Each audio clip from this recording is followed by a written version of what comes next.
Tinfoil Tidbits Episode 8. This is the show where it's just topics that don't deserve entire episodes, but deserve being mentioned.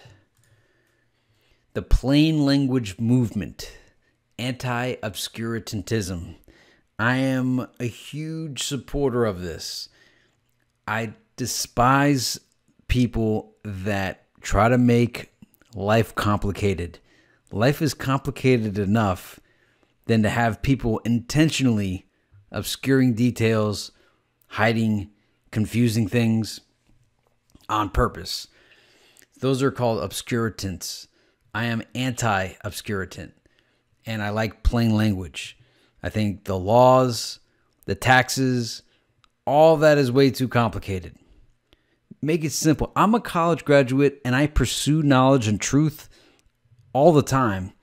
I can't believe it's allowed for the average person to have to put up with the confusion of legalese and all these other things. I actively try to understand it, and I have a hard time. I don't know how the people that don't pursue anything on their own survive. It's wrong. Make things easy. Noahide laws. This has been mentioned in my comments numerous times, so I figured I'd look it up. So the Noahide laws are the 7 laws of Noah, and also referred to as the Noahide laws, are a set of imperatives which, according to the Talmud, were given by God as a binding set of laws for the children of Noah, that is, all of humanity. Accordingly, any non-Jew who adheres to these laws because they were given by Moses is regarded as a righteous Gentile and is assured a place in the world to come, the final reward of the righteous. The 7 Noahide laws as traditionally enumerated are the following. 1. Not to worship idols. 2. Not to curse God. 3. To establish courts of justice. 4. Not to commit murder. 5. Not to commit adultery or sexual immorality. 6. Not to steal. 7. Not to eat flesh torn from a living animal. According to the Talmud, the rabbis agree that the 7 laws were given to the sons of Noah. However, they disagree on precisely which laws were given to Adam and Eve. 6 of the 7 laws are exegetically derived from passages in Genesis, with the 7th being the establishing of courts. So I guess it's an abbreviated 10 Commandments. How about de facto reality being tinfoil? So anyone who challenges the official television mainstream narrative is labeled a conspiracy theorist and is required to provide beyond smoking gun evidence to prove otherwise, while the TV version is accepted without any proof at all except word of mouth from the talking heads on the television. Some examples of this are Osama bin Laden, mass shootings, school shootings, and space science. So how about it be the other way around? How about the conspiracy theory be the accepted version, and the status quo needs to be the one that's proved beyond a shadow of a doubt? Although I guess that kind of goes away of the burden of proof, so whatever is constitutionally sound. What is the life force? I think I've talked about this on the channel a few times, but the spirit within, is it quantified? I'm baffled when I find out that people don't believe that you have a soul or a spirit, and they think that when you die, that's the end. Man, I mean, maybe for them, but for me, life goes on in a different form, in a different realm. But I think there's a life force, and it's not just in human beings, it's in animals, it's in plants. There's a life force. We don't talk about the life force enough. I try to get some doctors to get, hey, you guys want to talk about the life force? No. Let's talk about the life force. Cargo cults. I'm told I'm culturally insensitive for finding cargo cults humorous and hilarious, but I do. I got to rewatch The Gods Must Be Crazy. It was a movie about cargo cults. I remember that came out when I was a young kid. But yeah, cargo cults, it's funny. It's okay to laugh at cargo cults. No, really, I think it is. Anybody that tells you it's not, I don't know. Cargo cults, it's hilarious. If you accept the mainstream and allow the media to define your reality, someday it's going to bite you. Right now, you feel all happy because you follow the status quo in the mainstream version, the narrative of reality. But at some point, it's going to bite you. I'd be against being all status quo. How about, and I'm not saying you have to be all the way tinfoil, but be open-minded. Because most of what the media and the status quo runs on are political narratives and reality narratives. And people think it's cute and powerful to manufacture false narratives on reality. I'll give you some examples. The anthropology/archaeology is a historical narrative that was invented in the 18th century.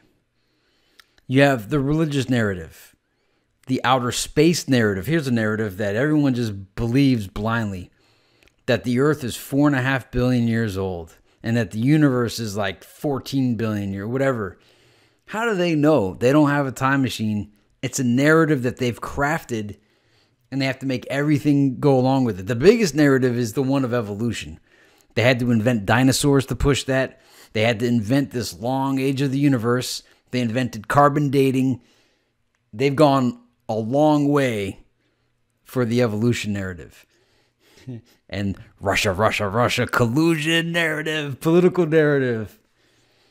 And they, man, to the length that they push that Russian narrative, if you're so consumed with the left stream media, if you just take a step back and look at how insane CNN and MSNBC are, and regardless, like, I watch CNN sometimes just to feel like I'm in the Twilight Zone, or MSNBC.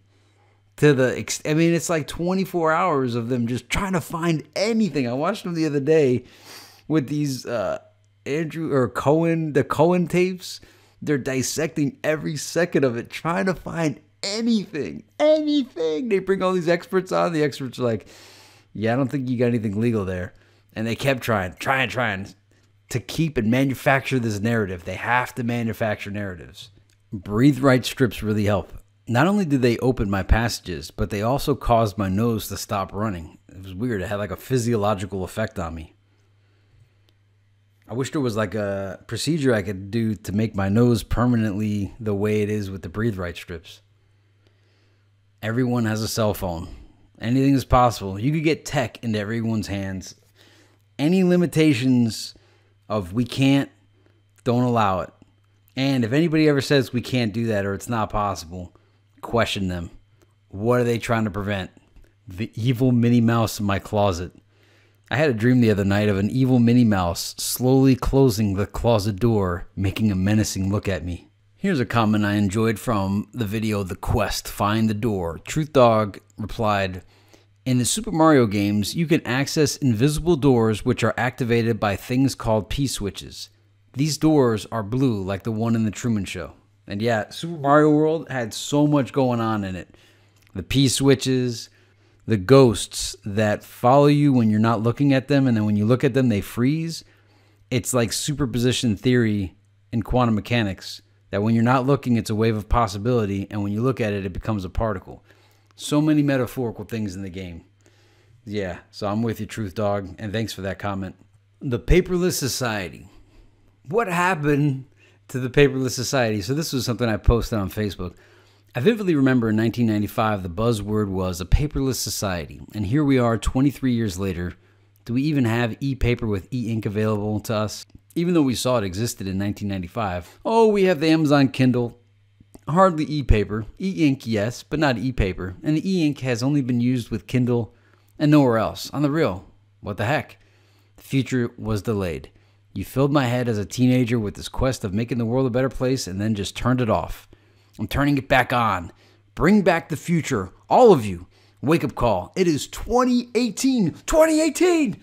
The only solar-powered device you probably have in 2018 is a calculator. What the heck? And you had that solar calculator in 1995. I want free energy. But at this point, I'm caving in and saying, what happened to even alternative energy? At a minimum, alternative energy at this point should have been considered present-day energy and no longer alternative. But it's still coming soon.